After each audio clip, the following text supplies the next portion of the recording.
ఇవాళ మీరు మాట్లాడతారు. జగన్మోహన్ రెడ్డి గారు 2 లక్షల పైబడి అన్ని శాఖల్లో కలిపి 2 లక్షల పైబడి ఉద్యోగాలు ఇచ్చారనే దానికి 1,60,000 మీ నోటితోనే చెప్పారు.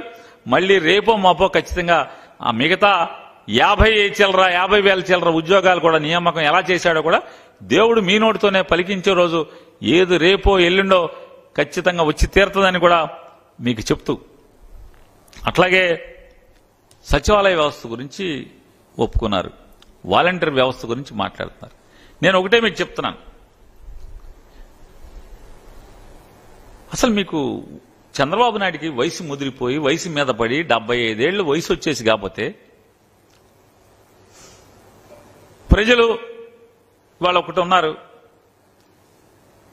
చంద్రబాబు నాయుడు కానీ లేదా జగన్మోహన్ రెడ్డి గారు కానీ 5 ఏళ్ల పరిపాలన చూసి ఓటేస్తారా?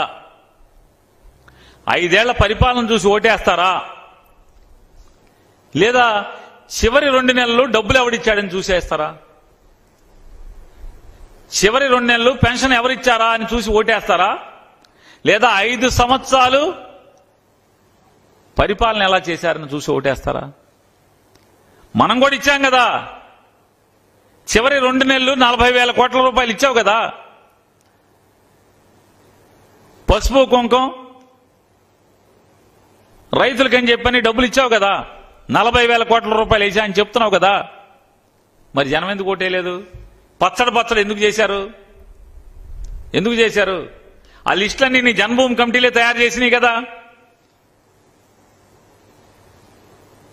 వయసు మీద పడి అల్జిమెరస్ వచ్చి కానీ కొద్ది మార్చుకోండి ఆ నాయకుడిని. 5 ఏళ్లు పరిపాలన చూస్తారు. చంద్రబాబు నాయుడు 5 ఏళ్ల పరిపాలన చూశారు. చివరి 2 మాసాలు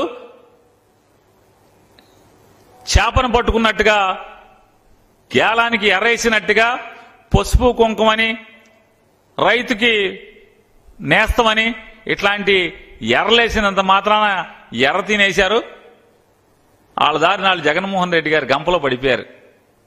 అంతేగాని చంద్రబాబు నాయుడిని ఏమి నమ్మల.